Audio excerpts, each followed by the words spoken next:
नमस्कार, न्यूज की पाठशाला में आप सभी का स्वागत। मैं हूं सुशांत सिन्हा। वो पाठशाला जहां सबकी क्लास लगती है, वो पाठशाला जहां खबर का चैप्टर बड़े विस्तार से खुलता है, और ये वो पाठशाला जहां न्यूज का इकलौता फैमिली शो है, क्योंकि खबर उस अंदाज में आपको क्या आपके बच्चों को भी समझ में आएगी। तो बिना वक्त गवाए सबसे पहले अटेंडेंस और फिर आज की पाठशाला।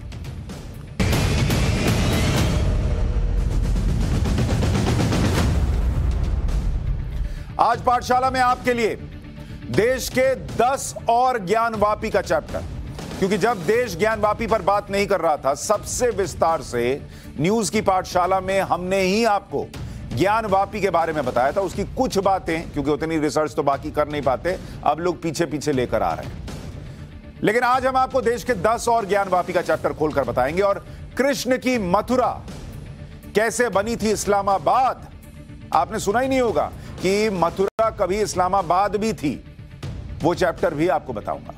मथुरा के मंदिर की वो कहानी जो आपको रुला देगी। मथुरा के मंदिर पर सबसे सॉलिड सबूत, आज ये सब आपके लिए लेकर आया। इसके बाद वो चैप्टर जो आपको बताएगा कि गांधी का वो काम जो कांग्रेस ने नहीं किया, नरेंद्र मोदी कर रहे हैं। देशद्रोह कानून पर कांग्रेस के धोखे का चैप्टर खोलूंगा। चीन से पीछे रहने वाली गुड न्यूज क्या है वो भी आपको बताऊंगा, क्योंकि चीन से आगे रहना तो गुड न्यूज हो सकता है, लेकिन चीन से पीछे रहना कैसे गुड न्यूज है, यह चैप्टर भी खोलकर बताऊंगा। लेकिन पाठशाला की शुरुआत सबसे पहले देश में एक नहीं 10 ज्ञानवापियों वाले चैप्टर से।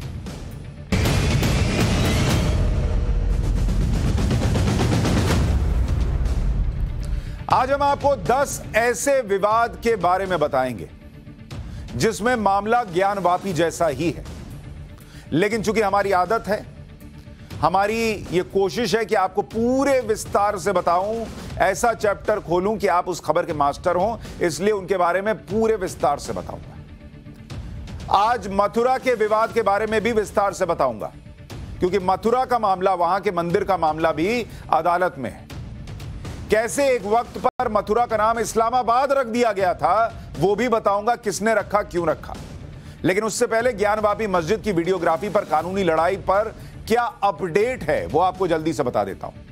आज सुनवाई के दौरान कोर्ट में मुस्लिम पक्ष ने कोर्ट कमिश्नर को हटाने की मांग को लेकर हंगामा कर दिया। इतना हंगामा हुआ कोर्ट के अंदर कि कुछ समय के लिए कार्रवाई रोकनी पड़ गई। सुनवाई फिर से शुरू होने पर हिंदू पक्ष ने कहा कि कोर्ट कमिश्नर पर वो इस केस से अलग होना चाहें तो ये उनकी मर्जी है, हिंदू पक्ष को कोई दिक्कत नहीं।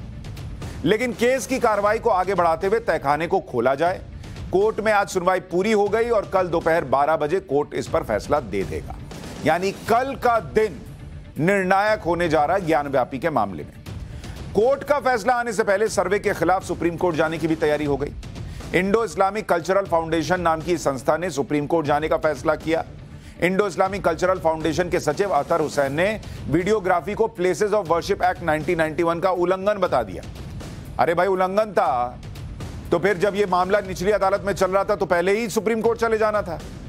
उल्लंघन करके हाईकोर्ट गए, हाईकोर्ट ने नहीं माना, वहां खारिज कर दिया, तभी सुप्रीम कोर्ट चले जाना था। अब जब कल फैसला आना है तो ये लोग सुप्रीम कोर्ट जाने की बात कर रहे हैं। मतलब किसी तरीके से मामला जितना टल जाए वही हिसाब है। कितने दिन टलेगा?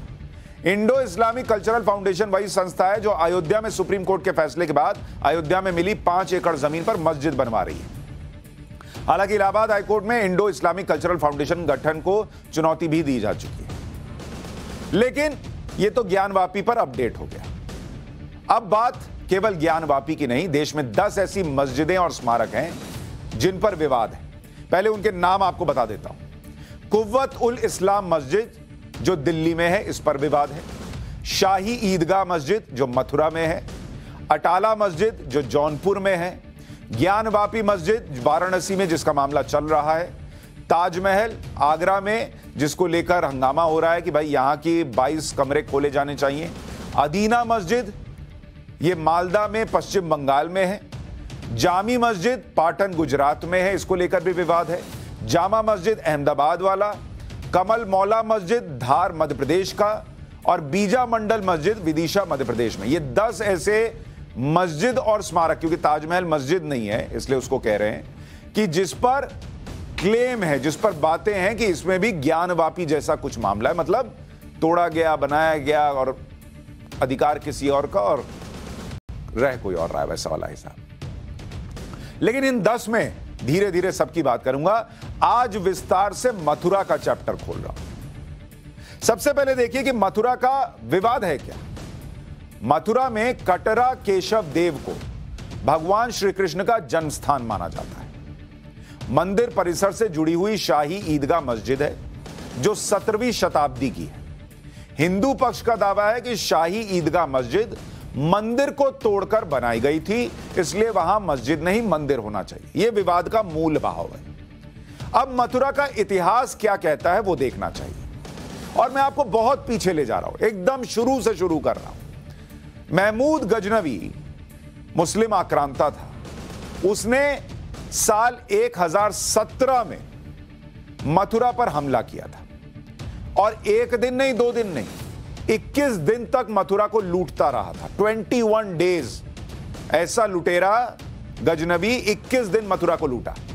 इस दौर में ईरानी इतिहासकार हैं अल उतबी, उन्होंने अपनी किताब तारीख यामिनी में मथुरा हमले के बारे में जो लिखा वो आज आपको बताता हूं। शहर के दोनों छोरों पर हजारों घर थे। यह उस समय का इतिहासकार लिख रहा है कि मथुरा में उस वक्त शहर के दोनों छोरों पर हजारों घर थे जिनके मंदिर जुड़े हुए थे।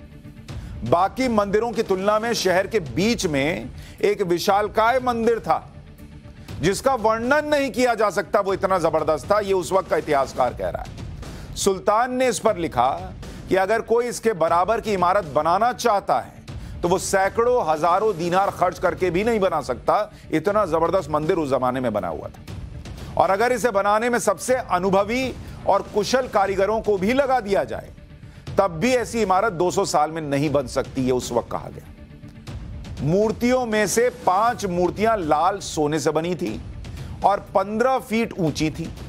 मूर्तियां हवा में बिना किसी आधार के थी। इनमें से एक मूर्ति के आंखों में 2 रूबी लगी हुई थी आंखों में।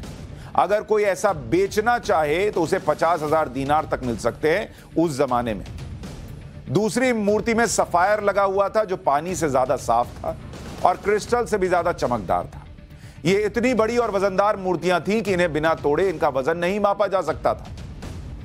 सुल्तान ने आदेश दिया कि सभी मंदिरों को जला दिया जाए और उनकी जमीन समतल कर दी जाए। यह तारीख यामिनी में उस वक्त के इतिहासकार ने मथुरा के बारे में बताया और उस वक्त बनी भव्य मंदिर और उसकी मूर्तियों के बारे में बताया। 1017 में महमूद गजनवी ने जब मथुरा के मंदिर तोड़े, उसके 100 साल के बाद करीब 1150 में कृष्ण जन्म स्थान पर फिर मंदिर बनाया गया। मतलब वो तो आपने सुना ना, उसने कहा कि सब तोड़ दो, समतल कर दो, करके चला गया भाई। कृष्ण जन्म स्थान पर फिर मंदिर बना 1150, मतलब करीब करीब 100 साल बाद। लेकिन कुतुबुद्दीन ऐबक और फिरोज तुगलक के शासन में इसे फिर तोड़ दिया गया। लेकिन फिर मंदिर को बनाया गया जो सिकंदर लोदी के शासन के पहले तक बना रहा। मथुरा के मंदिर को सिकंदर लोदी के 1489 से 1517 के शासन के बीच फिर तोड़ा गया। जो मैं आपसे कह रहा था ना, ये 10 ज्ञानवापी हैं। मथुरा भी एक और ज्ञानवापी है। जैसे ज्ञानवापी में मंदिर तोड़े गए बनाए गए, तोड़े गए बनाए गए, वो मंदिर तोड़ते रहे लेकिन हिंदुओं का हौसला नहीं तोड़ पाए और बनती गई वहां मंदिरें। वैसे ही मथुरा में ये आते रहे बाहर से, तोड़ते रहे, लेकिन किसी तरीके से हिंदू जो है वो मिलकर मंदिर बना लेते थे। मुगल बादशाह जहांगीर के समय के एक इतिहासकार अब्दुल्ला ने अपनी किताब तारीख दाऊदी में क्या लिखा है सिकंदर लोदी के बारे में, वो आपको बताता हूं पढ़कर। सिकंदर लोदी के बारे में उस जमाने में तारीख दाऊदी में लिखा गया कि वो इतनी ईर्ष्या करने वाला मुसलमान था कि उसने बहुत सारे पूजा के स्थलों को बर्बाद किया और किसी के अवशेषों तक को नहीं छोड़ा। उसने मथुरा के मंदिरों को पूरी तरह से नष्ट कर दिया। उसने मुख्य मंदिरों को सराय में बदल दिया। मूर्तियों को कसाईयों को दे दिया कि लो तुम मांस बेचते हो ना, तो ये मूर्ति जो है वो वजन मापने के लिए मूर्ति का इस्तेमाल करना। इतनी उसको नफरत थी हिंदू धर्म और हिंदू धर्म की परंपरा से। मथुरा के सभी हिंदुओं पर प्रतिबंध लगा दिया गया उस जमाने में कि वो सिर और दाढ़ी नहीं मुड़वा सकते। लेकिन इस भयानक दौर के बावजूद मथुरा में भक्तों का आना जाना नहीं रुका। भक्तों के सहयोग से मंदिरों को फिर से पूजा पाठ करने के लिए फिर से स्थापित किया गया। मतलब जो काम चलाऊ मंदिर जो होता है वो उस तरीके से बनाया गया। भाई ऐसा शासन है, मूर्ति उठा के कह रहा है लोग कसाई को कि तुम इससे जो है मटन बेचोगे तो वजन कर लेना। उस आदमी के राज में आसान था, लेकिन फिर भी इन लोगों ने हिम्मत दिखाई। 16वीं सदी आते आते मथुरा में सिर्फ कृष्ण जन्म स्थान पर ही मंदिर बचा था।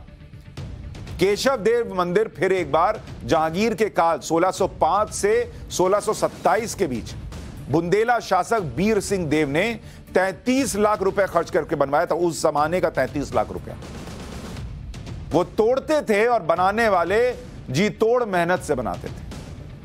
उस वक्त सोने की कीमत क्या थी आपको पता है?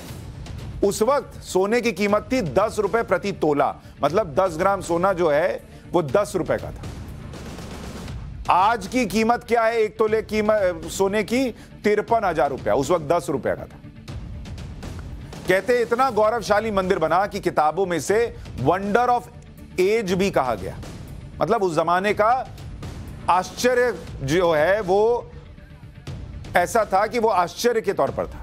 और वो मंदिर मथुरा में ऐसा बना कि कहते हैं कि आगरा से देखो तो मंदिर का शिखर नजर आता था। ऐसा भव्य मंदिर उस जमाने में बनाया। लेकिन फिर औरंगजेब का समय आया। औरंगजेब ने 1665 में पहली बार होली दिवाली मनाने पर रोक लगा दी।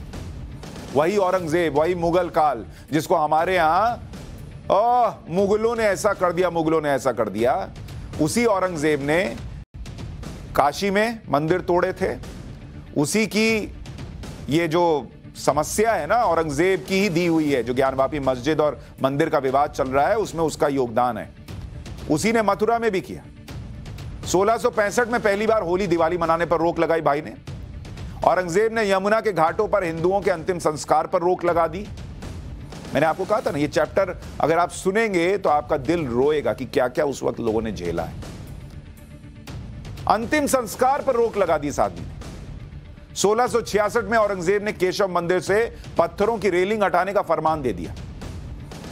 1669 में औरंगजेब ने सभी मंदिरों और पाठशालाओं को तोड़ने का फरमान दिया। 1670 में औरंगजेब ने मथुरा के मंदिर को तोड़ने का खास तौर पर फरमान दिया, यह भी कहा जाता है। औरंगजेब ने मथुरा के मंदिरों की तबाही के बाद क्या किया वो साकी मुस्तैद खान की मासिरे आलमगिरी में लिखा हुआ है। और उस मासिरे आलमगिरी में क्या लिखा है?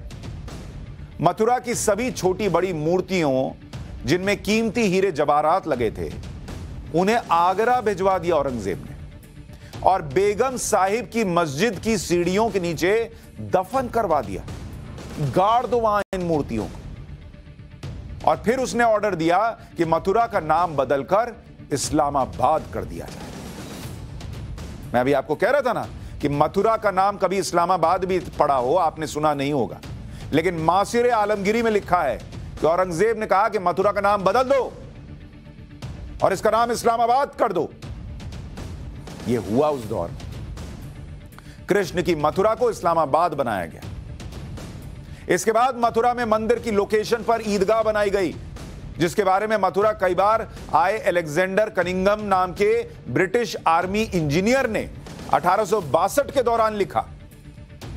उसने लिखा कि इसमें कोई संदेह नहीं कि इस जगह पर भगवान कृष्ण का विशाल मंदिर था, जो कई बार ध्वस्त किया गया और कई बार बनाया गया। जिन पत्थरों का प्रयोग मस्जिद के किनारों को बनाने के लिए किया गया था उससे पता चलता है कि यहां मंदिर 1663 में खड़ा था। यह वो लिख रहा है अलेक्जेंडर कनिंगम। मस्जिद के अंदर इस्तेमाल किए गए पत्थरों पर हिंदू कलाकृतियां थीं जो कि नागरी लिपि में लिखी गई थी, यह भी वो लिखता है। इसके बाद आया अंग्रेजों का राज। अंग्रेजों के शासन में मथुरा का विवाद एक कानूनी विवाद बन गया। 1815 में ईस्ट इंडिया कंपनी ने कटरा केशव देव की जमीन की बोली लगाई। वही कटरा केशव देव जहां भगवान श्री कृष्ण का जन्म स्थान माना जाता है, उस जमीन की बोली लगाई। भाई अंग्रेज थे, वो तो यहां लूटने आए थे। वो मुस्लिम आक्रांताओं से अलग थोड़े ही थे, उनको भी यहां लूटना ही था। उनको हिंदू से ना मतलब, ना मुसलमान से, ना सिख से, ना ईसाई से। उन्होंने जमीन की बोली लगवाई। इसे बनारस के राजा पटनी मल ने खरीद लिया, लेकिन वो मंदिर का निर्माण नहीं करवा पाए क्योंकि मुसलमानों से कानूनी लड़ाई लड़ते रह गए। फिर आया 1944 का साल।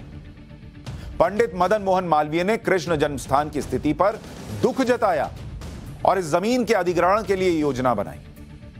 इसके बाद जुगल किशोर बिड़ला ने ट्रस्ट बनाया जिसे इस जमीन का मालिकाना हक ट्रांसफर किया गया और उसके बाद 1965 में कृष्ण जन्मस्थान पर मंदिर बनकर तैयार हुआ। मथुरा विवाद का कानूनी पक्ष यह भी है कि यह विवाद 13.37 एकड़ जमीन के मालिकाना हक की लड़ाई है, जिसमें करीब करीब 11 एकड़ या कहिए 10.9 एकड़ जमीन श्री कृष्ण जन्मस्थान के पास है और 2.5 एकड़ जमीन शाही ईदगाह के पास है। अंग्रेजों के शासन में 13.37 एकड़ की जमीन की नीलामी में इसे बनारस के राजा पटनीमल ने खरीद लिया और जैसा मैंने अभी बताया कि 44 में जुगल किशोर बिड़ला ने पटनीमल के वंशजों से यह जमीन खरीदी। 1951 में श्री कृष्ण जन्मभूमि ट्रस्ट बनाया गया और तय किया गया कि मथुरा में भव्य मंदिर का दोबारा निर्माण किया जाएगा और ट्रस्ट उसका प्रबंधन करेगा। लेकिन इसी बीच 1958 में श्री कृष्ण जन्मस्थान सेवा संघ नाम की संस्था का गठन हुआ, जिसको जमीन का कानूनी अधिकार नहीं था, लेकिन इसने ट्रस्ट के लिए भूमिका निभानी शुरू कर दी। इस संस्था ने 1964 में पूरी जमीन के मालिकाना हक के लिए केस दाखिल कर दिया, लेकिन इसी बीच 1968 में मुस्लिम पक्ष के साथ समझौता भी कर लिया। 1968 के समझौते में मुस्लिम पक्ष ने मंदिर के लिए अपने कब्जे की कुछ जमीन छोड़ी और मुस्लिम पक्ष को बदले में पास की जमीन दी गई, लेकिन 1968 के समझौते पर सवाल खड़े किए जा रहे हैं। इस केस में कहा गया है कि कटरा केशव देव की पूरी संपत्ति ट्रस्ट की है और श्री कृष्ण जन्मस्थान सेवा संस्थान को इसका मालिकाना हक नहीं दिया जा सकता। इसलिए 1968 का समझौता अवैध है कि आप थोड़ी सी जमीन छोड़ दें और कहें कि काम हो गया। हिंदू पक्ष की याचिका में कहा गया कि भगवान कृष्ण का जन्मस्थान कंस का कारागार था और कंस का कारागार ईदगाह के नीचे है। भगवान कृष्ण का जन्मस्थान हिंदुओं के लिए पवित्र है, इसलिए पूरी 13.37 एकड़ जमीन हिंदुओं को दी जाए, यह कहा गया है उस याचिका में, और वहां से शाही ईदगाह को हटाया जाए। दावा किया जाता है कि मथुरा में शाही ईदगाह मस्जिद का निर्माण प्राचीन कृष्ण मंदिर के सभा मंडप की जगह पर किया गया, लेकिन गर्भगृह किसी तरह से बच गया था।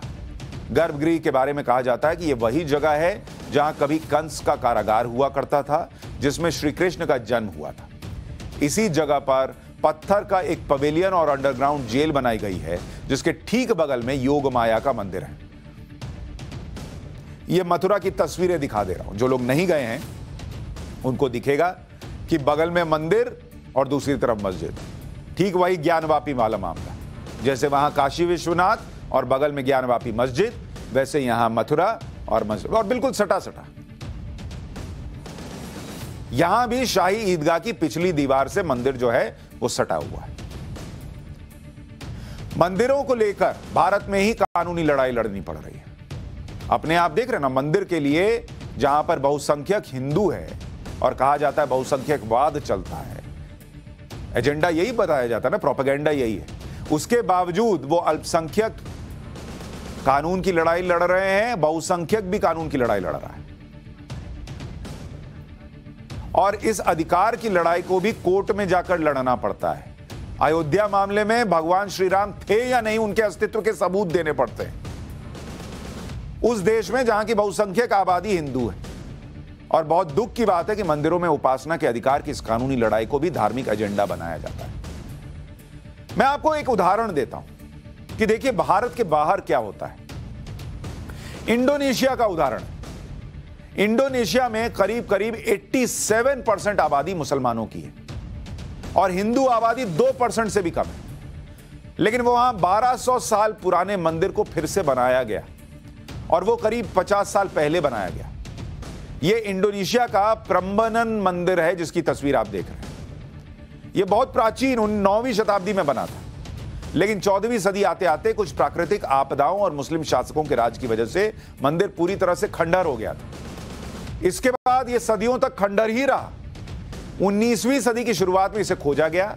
1918 में वहां पर राज करने वाली यूरोपीय ताकत डच ने इसका पुनर्निर्माण शुरू किया।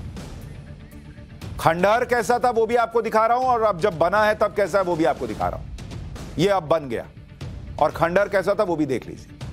1953 में इस मंदिर परिसर में भगवान शिव का मुख्य मंदिर बनकर तैयार हुआ, जिसके जीर्णोद्धार पर इंडोनेशिया के पहले राष्ट्रपति सुकर्णो भी पहुंचे थे, और इसी परिसर में ब्रह्मा मंदिर का पुनर्निर्माण हुआ। 87 में पूरा हुआ। इसी परिसर में विष्णु मंदिर का पुनर्निर्माण 1991 में हुआ। आज के वक्त में प्रम्बनन मंदिर की सभी 8 मुख्य मंदिर फिर एक बार बनकर तैयार है। मुस्लिम बहुल देश है, वहां मंदिर था तो उस मंदिर को बना दिया गया, और यहां भारत में हिंदू कहता रह जाए कि भाई एक वीडियोग्राफी करके कम से कम दिखा तो दो अंदर क्या है। तो कोर्ट जाओ, कोर्ट कहता दिखा दो, अभी सुप्रीम कोर्ट जाओ, नहीं अभी कैसे, फलाना एक्ट, ये एक्ट। ये है देश। अगर इंडोनेशिया में 9वीं शताब्दी का मंदिर फिर से बन सकता है तो भारत में ऐसा क्यों नहीं हो सकता? लोगों के मन में नहीं आएगा यह सवाल। लेकिन भारत में ऐसा करने की कोशिश भी की जाए तो विरोध होने लगता है। आपको एक कश्मीर का उदाहरण दिखाता हूं। 8वीं सदी का मार्तंड सूर्य मंदिर है कश्मीर के अंदर। 600 साल पहले इसको भी ध्वस्त कर दिया गया था। कश्मीर के मार्तंड सूर्य मंदिर में बरसों बाद पूजा हुई। जम्मू कश्मीर के लेफ्टिनेंट गवर्नर मनोज सिन्हा ने अनंतनाग के मार्तंड सूर्य मंदिर में अष्टमंगल पूजा की।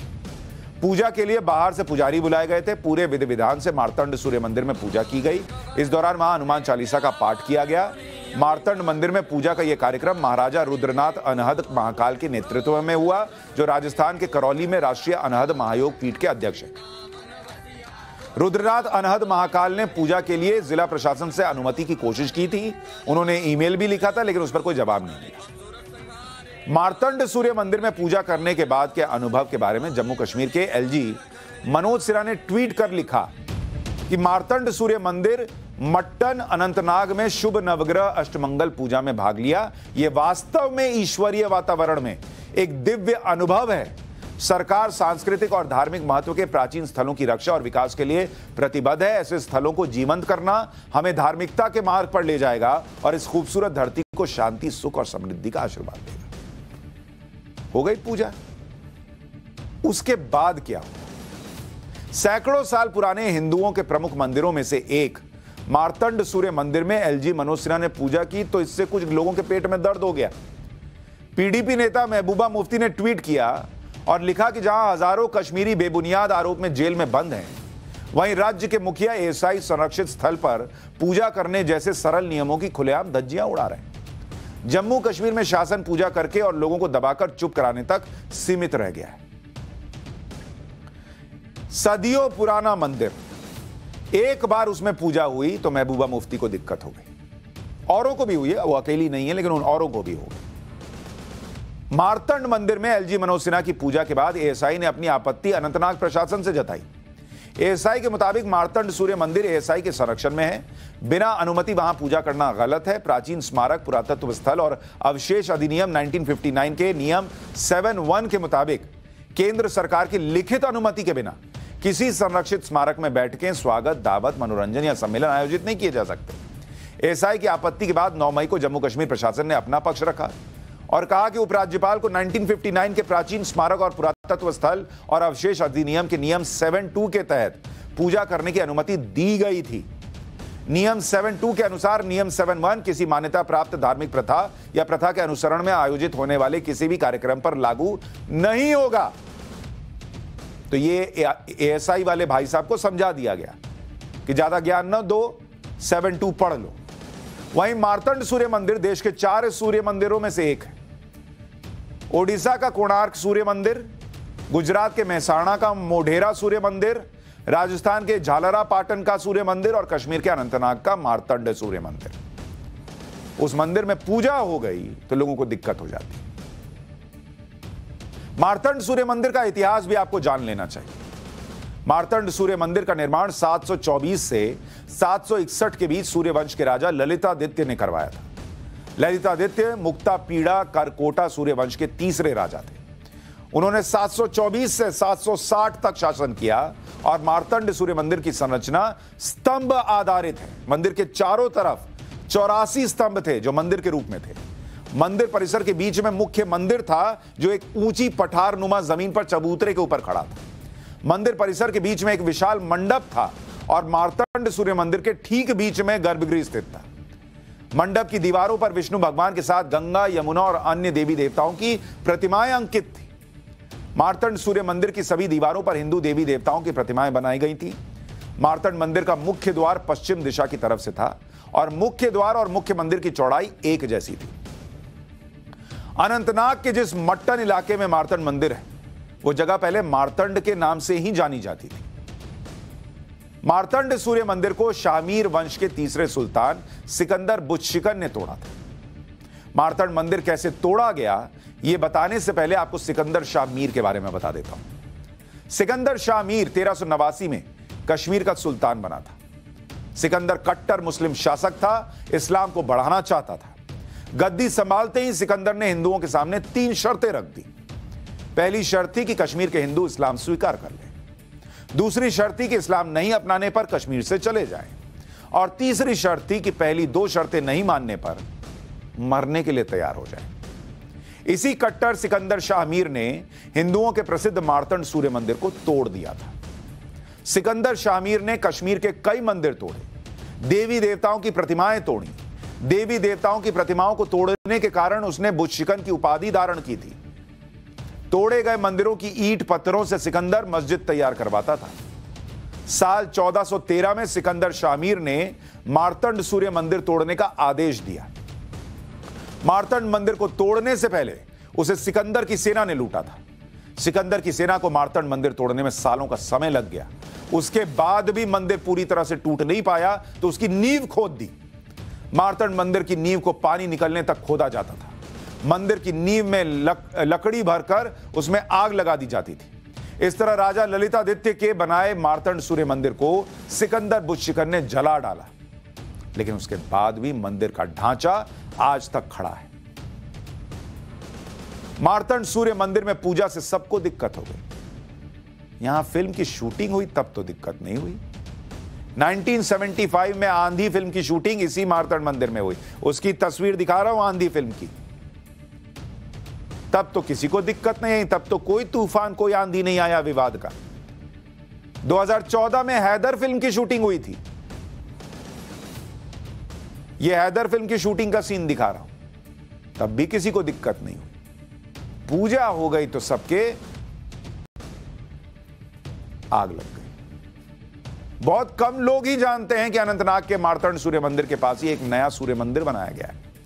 अनंतनाग के मट्टन इलाके में यह सूर्य मंदिर है, जो 90 के दशक में हिंदुओं के पलायन के बाद बचे हुए हिंदुओं के लिए बना रहा है। आज मट्टन इलाके में गिने चुने हिंदू परिवार रहते हैं, तो इस सूर्य मंदिर में पूजा करते हैं। इसे सूर्य मंदिर मार्तंड तीर्थ कहते हैं। इस मंदिर में सूर्य भगवान और उनके 7 अश्वों की प्रतिमा बनी हुई है। जब भी विवादित जगहों पर हिंदू अधिकारों की बात होती है तो मुस्लिमों को भड़काने वाले नेता इसके खिलाफ आ जाते हैं। लेकिन इन नेताओं को एक अहम बात आज आपको बताता हूं। मुस्लिम देश इजिप्ट के मंत्री के एक भाषण की इस वक्त दुनिया भर में चर्चा हो रही है। इस भाषण में इजिप्ट के मंत्री ने दुनिया भर के मुसलमानों को एक नसीहत दी। इजिप्ट के इस मंत्री का नाम है डॉक्टर मोहम्मद मुख्तार गोमा, जो इजिप्ट में धार्मिक मामलों के मंत्री हैं। उन्होंने अबू धाबी में हुए वर्ल्ड मुस्लिम कम्युनिटीज काउंसिल के सालाना सम्मेलन में जो कहा, वो दुनिया भर के मुसलमानों के लिए बड़े काम की बात है। डॉक्टर मुख्तार गोमा ने कहा कि एक मुस्लिम वर्ल्ड के कॉन्सेप्ट पर 2 विचार हो सकते हैं। पहला तार्किक विचार है, जिसे वर्ल्ड मुस्लिम कम्युनिटीज कॉन्फ्रेंस के जरिए किया जा रहा है। दूसरा काल्पनिक और नामुमकिन विचार है, जिसका गलत इस्तेमाल आतंकवादी और अतिवादी संगठन कर रहे हैं, जिनका मकसद पूरी दुनिया के मुसलमानों को एक झंडे और एक देश के अंदर लाना है। लेकिन डॉक्टर गोमा, इजिप्ट के मंत्री, कहते हैं कि आज के दौर में एक देश के अंदर इस तरह की एकता की कामना करने से ज्यादा जरूरी है उसकी धरती और झंडे के प्रति वफादार होना। मुसलमानों को अपने देश के प्रति ईमानदार रहना चाहिए। मुसलमान जिस भी देश में रहें उसका सम्मान करना चाहिए। यह इजिप्ट के मंत्री डॉक्टर मुख्तार गोमा का बयान है। वो समझा रहे हैं कि आतंकवाद को फैलाने और बढ़ाने के लिए, अतिवाद को फैलाने के लिए पूरी दुनिया में एक देश, सिर्फ मुसलमानों का एक झंडा, मुसलमानों का, उस झंडे के नीचे सिर्फ मुसलमान और कोई नहीं, ये आतंकवाद को फैलाने के लिए फैलाया जा रहा है। ये नहीं चलेगा, ये नहीं हो सकता। आप जिस देश में रहते हैं उस देश के झंडे, उसके कानून का सम्मान कीजिए। भले ही उस देश में मुसलमान अल्पसंख्यक हों या बहुसंख्यक हों, उस देश के प्रति वफादार रहें। यह इजिप्ट के मंत्री डॉक्टर मुख्तार गोमा का बयान है। और इजिप्ट कौन सा देश है? 90% से ज्यादा मुस्लिम आबादी है वहां पर। इजिप्ट वो देश है जहां अभी अप्रैल में मस्जिदों में शुक्रवार की नमाज को सिर्फ 10 मिनट के लिए सीमित कर दिया गया। इजिप्ट वो देश है जहां चौक चौराहों में नमाज पढ़ने से रोका गया और कहा गया कि मस्जिदों में ही नमाज पढ़िए, सड़क नमाज के लिए नहीं है। वहां विरोध नहीं हुआ। इंडिया में हुआ, जहां लोग कहते हैं बहुसंख्यकवाद है, हिंदू जो है वो अपना राज स्थापित कर रहे हैं और मुसलमान को डरा रहे हैं। ये सब सुनिए, समझिए, दिमाग के दरवाजे खोलिए और महसूस कीजिए कि हिंदुस्तान में कैसे हिंदू, मुस्लिम, सिख, ईसाई सबको बराबरी का हक मिला हुआ है। और आपको तो इतना हक मिला है कि 80 करोड़ से ज्यादा हिंदू भी अगर एक मंदिर के लिए उसकी चाह होती है तो वो कोर्ट जाके लड़ता है। इससे ज्यादा संवैधानिक देश क्या हो सकता है? पाठशाला में अब देशद्रोह कानून का चैप्टर, जिस पर आज सुप्रीम कोर्ट से बड़ा आदेश आया है।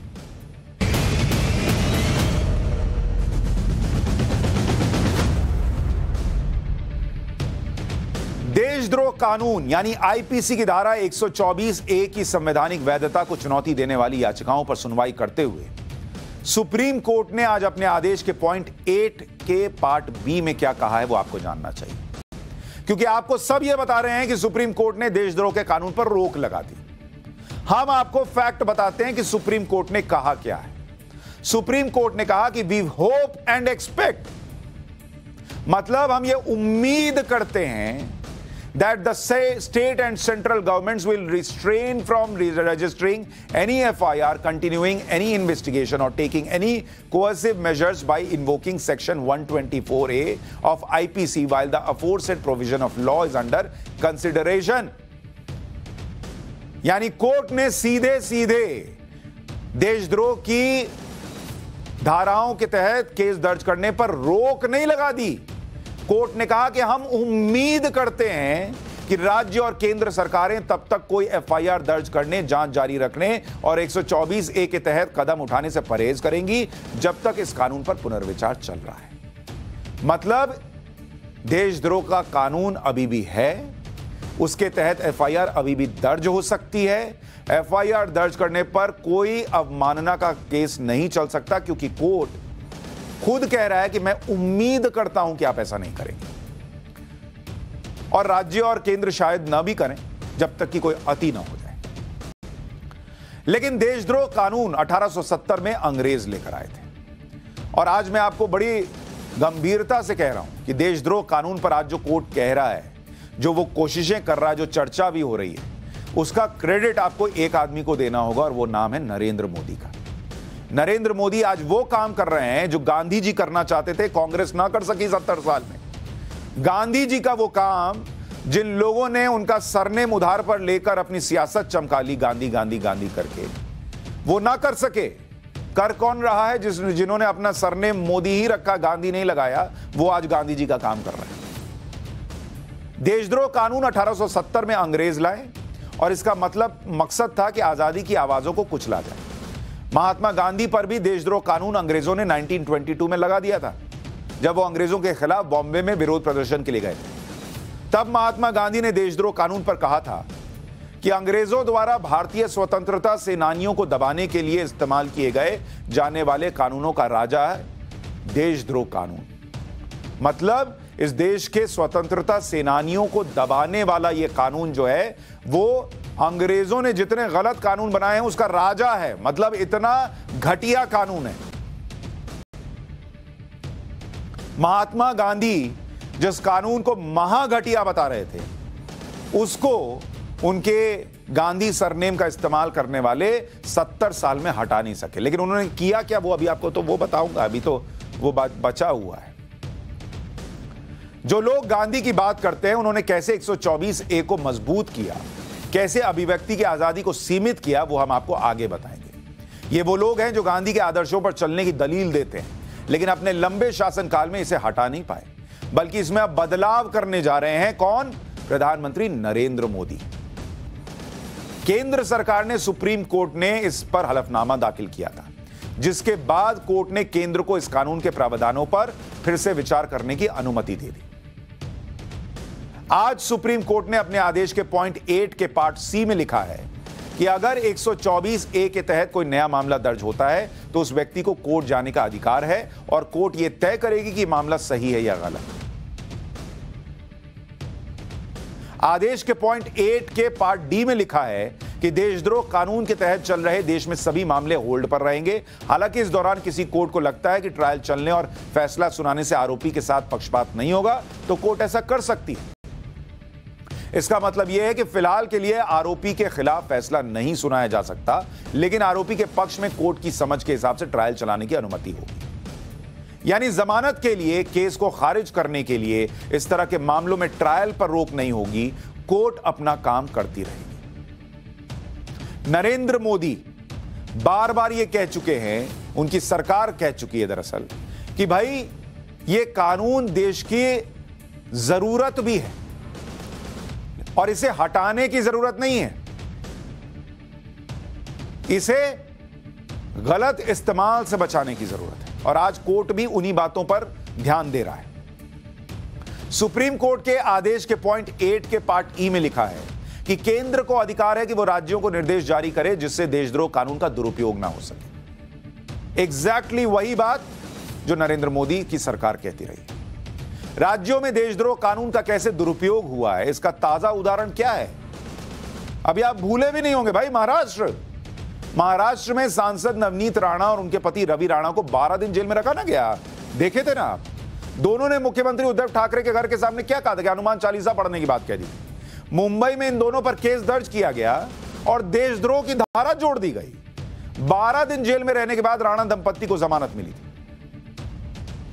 लोगों ने पूछा कि हनुमान चालीसा पढ़ने के नाम पे अगर मुख्यमंत्री के घर के सामने कह देंगे कि हनुमान चालीसा पढ़ेंगे तो देशद्रोह का कानून लगेगा क्या? ऐसी चीजें रोकने की कोशिश हो रही है। आईपीसी के सेक्शन 124A में देशद्रोह की परिभाषा के अनुसार अगर कोई व्यक्ति राष्ट्रीय चिन्हों या संविधान का अपमान या उन्हें नीचा दिखाने की कोशिश करता है या सरकार विरोधी सामग्री लिखता है या बोलता है तो उसके खिलाफ आईपीसी सेक्शन 124A के तहत देशद्रोह का केस दर्ज हो सकता है। इसके अलावा ऐसा कोई भाषण या अभिव्यक्ति जो देश में सरकार के खिलाफ घृणा, उत्तेजना या असंतोष भड़काने का प्रयास करता है, वो भी देशद्रोह में आता है। साथ ही अगर कोई व्यक्ति देश विरोधी संगठनों से जाने या अनजाने संबंध रखता है, उन्हें किसी भी तरह का सहयोग देता है, तो वो भी देशद्रोह के दायरे में आता है। 124A की धारा का कैसे दुरुपयोग होता रहा है वो आपको बताना चाहता हूं कुछ एग्जाम्पल्स के जरिए। जैसे देखिए, साल 2020 में राजस्थान की गहलोत सरकार ने अपने ही 2 विधायकों पर देशद्रोह कानून के तहत केस दर्ज कर दिया था, अपने विधायकों पर। और आरोप क्या लगा कि ये दोनों विधायक चुनी हुई सरकार को गिराने की साजिश रहे। अरे गिराने की साजिश रहे तो देशद्रोह। 2019 में छत्तीसगढ़ में कांग्रेस सरकार ने बिजली संकट के ऊपर आवाज उठाने पर एक व्यक्ति पर अफवाह फैलाने के नाम पर देशद्रोह कानून के तहत केस कर दिया। 2011 से 2013 के बीच तमिलनाडु के कुडनकुलम में न्यूक्लियर पावर प्लांट का विरोध कर रहे लोगों में 55,000 से ज्यादा लोगों पर केस दर्ज हुआ था और इनमें 9,000 लोगों पर राजद्रोह का कानून लगा दिया गया था। 9,000, एक बार में 9,000। इतना तो पिछले कई सालों में नहीं हुआ होगा। उतना केस 9,000 लोगों पर देशद्रोह का लगा दिया गया। यह था यूपीए का राज। मनमोहन सिंह प्रधानमंत्री थे, आजादी की बात करने वाले, जो कहते हैं ना 2014 के बाद सारी आजादी खत्म हो गई। 9,000 लोगों पर देशद्रोह कानून। देशद्रोह कानून पर सुप्रीम कोर्ट के फैसले के बाद कांग्रेस नेता राहुल गांधी ने भी ट्वीट किया। भाई साहब ने लिखा कि सच बोलना देशभक्ति है, देशद्रोह नहीं। सच कहना देश प्रेम है, देशद्रोह नहीं। सच सुनना राजधर्म है, सच कुचलना राजहट है, डरो मत। राहुल गांधी के ट्वीट पर केंद्रीय कानून मंत्री किरण रिजिजू ने अपने ट्वीट्स के जरिए उनको देशद्रोह कानून पर कांग्रेस के चरित्र का आईना दिखाया।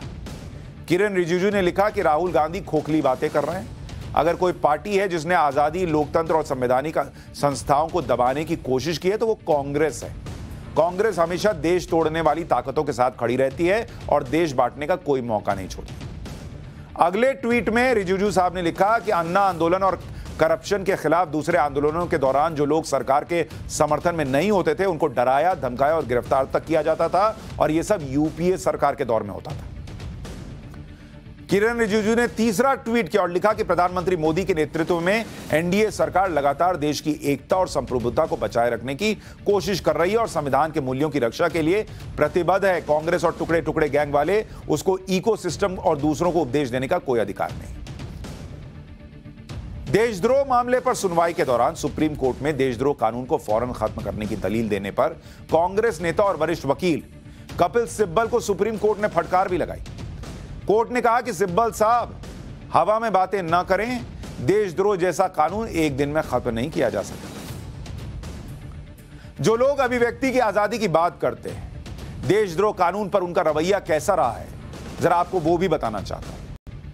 2011 में सीपीआई के राज्यसभा सांसद डी राजा देशद्रोह कानून को हटाने के लिए एक प्राइवेट मेंबर बिल लाए थे। इस बिल के जवाब में तत्कालीन गृह राज्य मंत्री अजय माकन ने लॉ कमीशन की रिपोर्ट का हवाला देते हुए क्या कहा था पता है? कि इस कानून को हटाने नहीं, मजबूत करने की जरूरत है। तब की कांग्रेस सरकार ने यह तर्क दिया था कि यह कानून राज्य की अथॉरिटी को मजबूत करते हैं। डेमोक्रेटिक सेटअप के सुरक्षा कवच के लिए मजबूत राज्य जरूरी है। 124 है पूरी तरह से लोकतंत्र के अनुकूल है। तो राहुल गांधी जी जो आज ट्वीट कर रहे हैं, उन्हें कोई बताए कि उनकी सरकार, यूपीए की सरकार और उस वक्त के गृह राज्य मंत्री कैसे इसी सिडिशन के लॉ को, इसी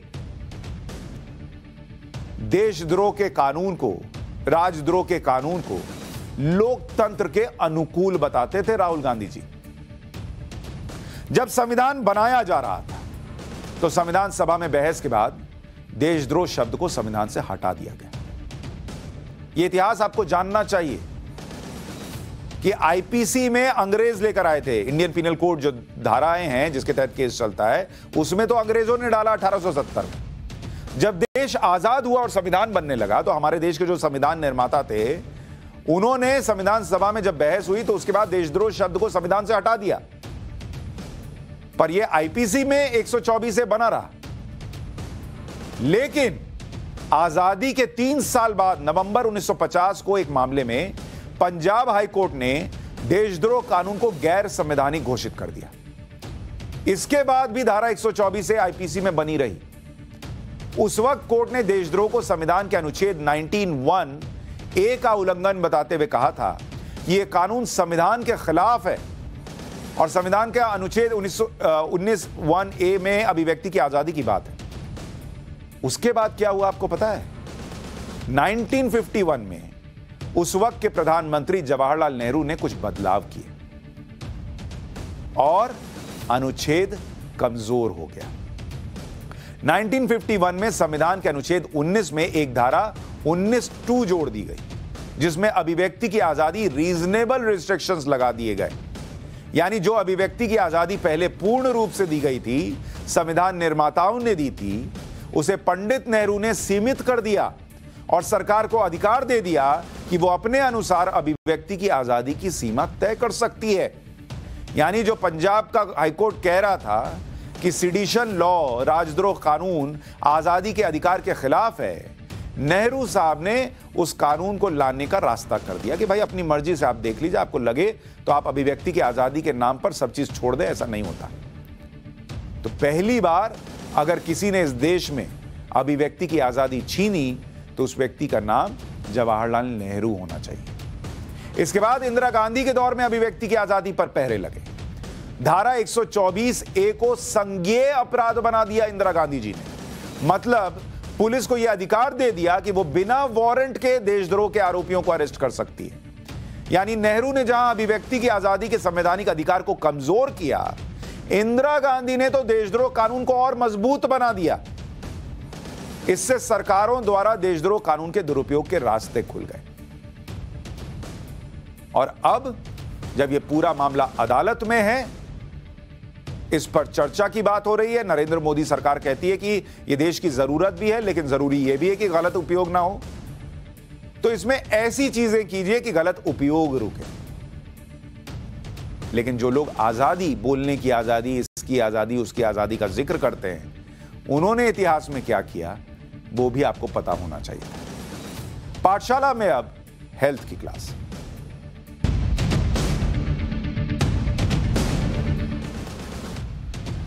हम दो हमारे दो, देश में बढ़ती जनसंख्या के प्रति लोगों को जागरूक करने के लिए यह नारा दिया गया था कि मतलब आप पति पत्नी और 2 बच्चे होने चाहिए।